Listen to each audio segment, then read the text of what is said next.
জুলাই ঘোষণাপত্রে সর্বত্রই অভ্যুত্থান, কোথাও বিপ্লব নেই, বললেন মাহমুদুর রহমান। জুলাই ঘোষণাপত্রের সমালোচনা করে আমার দেশ পত্রিকার সম্পাদক মাহমুদুর রহমান বলেছেন, জুলাই ঘোষণাপত্র পড়লে দেখা যায় সেখানে সর্বত্রই অভ্যুত্থান, কোথাও বিপ্লব নেই। এই সরকারই তো স্বীকার করছে না যে এটা বিপ্লব হয়েছে। এই সরকারই মনে করে এটা বিপ্লব হয় নাই, এটা অভ্যুত্থান হয়েছে। শনিবার ৯ আগস্ট জাতীয় প্রেস ক্লাবে সেন্টার ফর সিভিল রাইটস কর্তৃক আয়োজিত এক আলোচনা সভায় তিনি এসব কথা বলেন। তিনি বলেন, আমি সম্ভবত অক্টোবর মাসে বলেছিলাম অন্তর্বর্তীকালীন সরকার এখনো নাম পরিবর্তন করে এটাকে বিপ্লবী সরকার করতে পারেন। তারা করেন নাই। এজন্যই আজ পর্যন্ত এই বিতর্ক চলছে, এটা বিপ্লব, অভ্যুত্থান, রেভলিউশন না অর্গানাইজিং। এটা আসলে কি? সবথেকে মজার কথা হলো, আমরা যে জুলাই ডিক্লারেশন দেখলাম সেখানে বারে বারে অভ্যুত্থান বলা হয়েছে। আপনি জুলাই ডিক্লারেশন যদি পড়েন, সর্বত্র অভ্যুত্থান, কোথাও বিপ্লব নাই।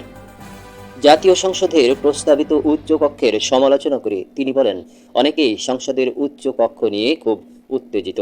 উচ্চ কক্ষের মাধ্যমে আপনি ফ্যাসিস্ট আটকাতে পারবেন? উচ্চ কক্ষ তো পাশের ভারতেও আছে। এর কাজটা কি? আপার চেম্বার কাজ হচ্ছে পুরস্কৃত করা, মানে রাজনৈতিক দলগুলো যাদের এমপি বানাতে পারে না তাদের পুরস্কৃত করাটাই হচ্ছে আপার চেম্বারের কাজ। দালাল, বুদ্ধিজীবী, পেশাজীবী, সংস্কৃতি কর্মী, মিডিয়া পার্সোনালিটি, তাদের পাঠানো হবে। নারী সংরক্ষিত আসনের উদাহরণ আমাদের জানা আছে। আপার চেম্বারের মাধ্যমে কোনো মিনিংফুল সংস্কার হবে এটা আমি বিশ্বাস করি না। খসড়াটি কোনো সাধারণ মানুষের পক্ষে পড়ে তা বোঝা অসম্ভব। যে বিপ্লবে একজন রিক্সা চালক, একজন গ্রামের কৃষকের সন্তান, শ্রমজীবী মানুষ অংশগ্রহণ করেছে, তাদের আকাঙ্ক্ষার এক্সপ্রেশন কোথায় জুলাই ডিক্লারেশনে? তারা এটা পড়ে কি বুঝবে? এত লম্বা একটা ডকুমেন্টের প্রয়োজন ছিল কিনা? কেন এত লিগালিস্টিক করা হয়েছে? সাধারণ মানুষের পক্ষে এর মর্ম উদ্ধার করা অসম্ভব। আমি এর অর্ধেক বুঝতে পারি না। বিপ্লবের যে আবেগ, যে অনুভূতি, লিগালিস্টিক কারণে কেউ কি জীবন দিতে চায়? কেউ কি আবু সাইদের মতো পুলিশের উদ্যত বন্দুকের সামনে দাঁড়ায় আবেগের জন্য? দেশের প্রতি ভালোবাসা, মানুষের প্রতি ভালোবাসা, সেই ডিক্লারেশন কই? জুলাই ডিক্লারেশনে কারা ড্রাফট করেছে এটি? তিনি আরও বলেন, ভারতীয় আধিপত্যের বিরুদ্ধে বর্তমান সরকার শক্ত ভূমিকা নিয়েছে, এটা তাদের অন্যতম সফলতা।